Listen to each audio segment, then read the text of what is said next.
doctor, it's just not getting better. The anxiety is still there, and I've enabled all the alerts. I mean, all the alerts. And we're talking, but we're not communicating.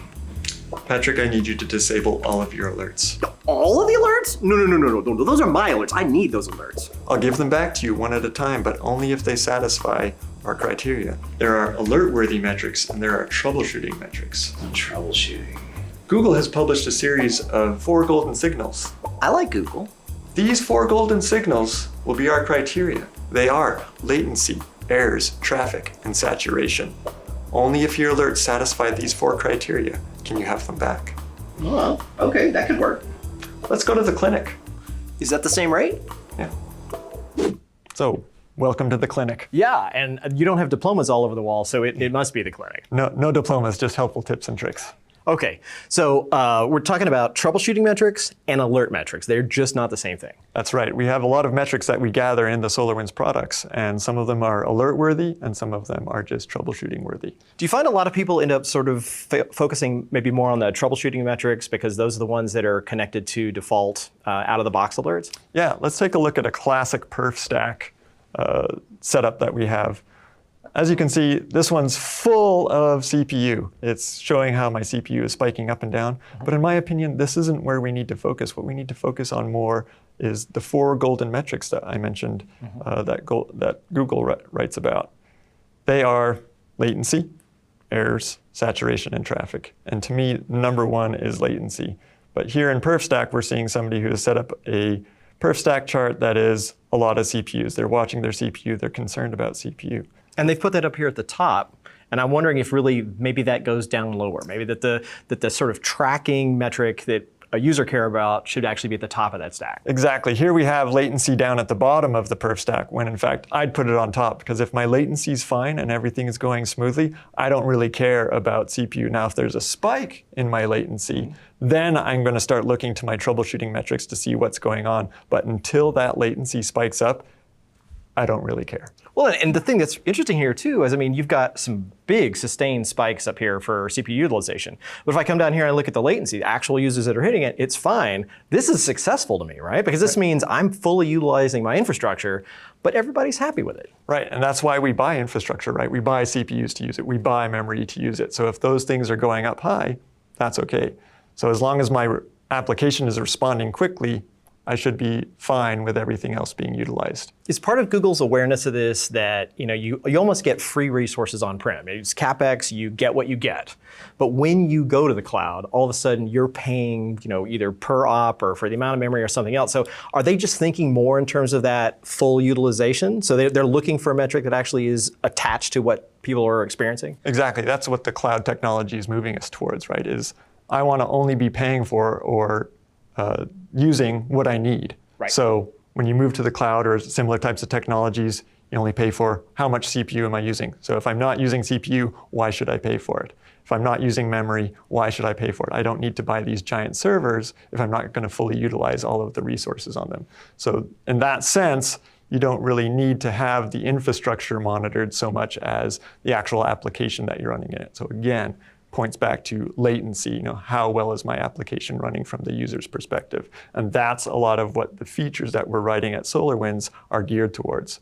Let's move over to WPM. WPM is a great example of a product that's focused on the user experience. You're taking the WPM monitors and you're monitoring the actual HTTP traffic so that we're able to gauge what the user experience actually is.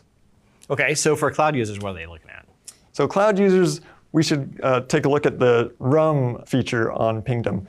The RUM feature is really great because it's actually just a little piece of code that you're putting on your website that's actually measuring the real user experience. So it runs a little JavaScript inside the browser, and it's what a human being is experiencing. Right, so now you know, what are my users actually experiencing? Are they seeing a lot of delay? Are they having a great experience?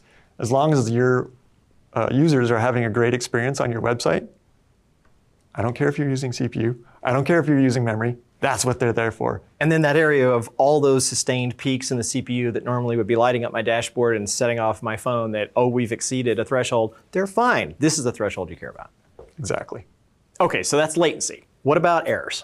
Errors is my number 2 highest because fast and wrong is not good. So we're monitoring our latency, but we also want to make sure that we are monitoring our error rates as well. They're not all co-equal, set off an alert for every single one, or just throw them all in a folder. No, not at all. So that's why in the Orion suite of products, we have the log viewer, or the new log analyzer. And that allows us to track the rates of errors within our system. So here we have a great example of a system where we're tracking the number of errors as it's coming through the log system. And as we track these rates of errors, we're actually able to watch at different spikes of errors. So here on this example, we have a certain spike of errors. That's more concerning to me. I expect errors all the time through my system because that's just a normal part of software. But spikes and errors, that's a different story. Because that means something's changing. Exactly. Something changed in my environment so that the error rate is different. So log viewer inside of Orion. We also offer Loggly and Papertrail for those of you on the cloud. These products are more at tracking your logs. And when you've got your logs coming through, that's a perfect opportunity to start tracking your error rates because logs have keywords like exception, error, other things like that that really allow us to focus in and track those rates. So it's really about turning errors into another metric, a derived metric. Right. And once we have that additional metric, we're able to then bring it up to the top. We're there to watch it. So we're watching latency. Then we're watching our error rates to make sure that, hey, not only are we being fast, but we're fast and correct. So alert on the rate, not every error. Right, exactly. You don't want to look at every single error because you'll never have enough room in your inbox to deal with the amount of errors that come through software logging. Okay, so that's latency and errors. So what are the last two? Last two are traffic and saturation. And let's take a look at them together. Okay. Usually when we think of traffic, we think immediately of network traffic.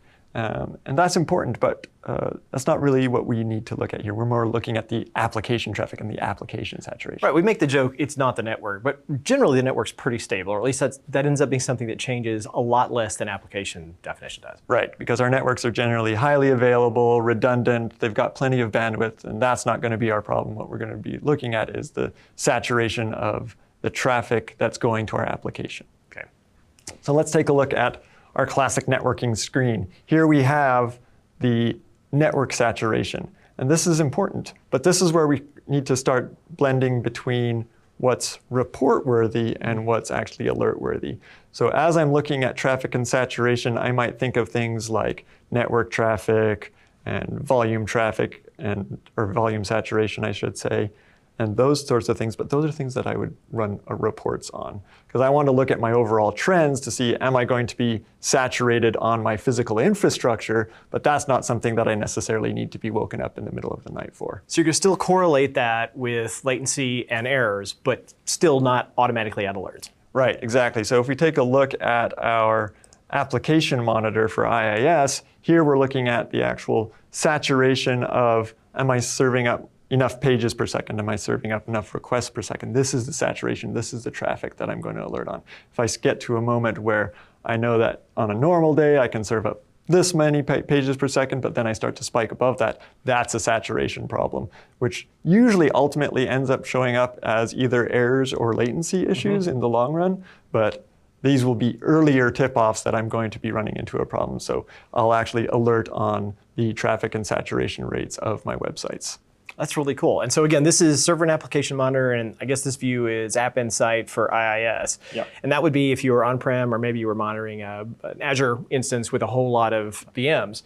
If you're looking at this more from a cloud-native perspective, you're probably looking at it in AppOptics. So again, here you have the same metrics, right? So we're looking at response time, requests per second, and the rest of it.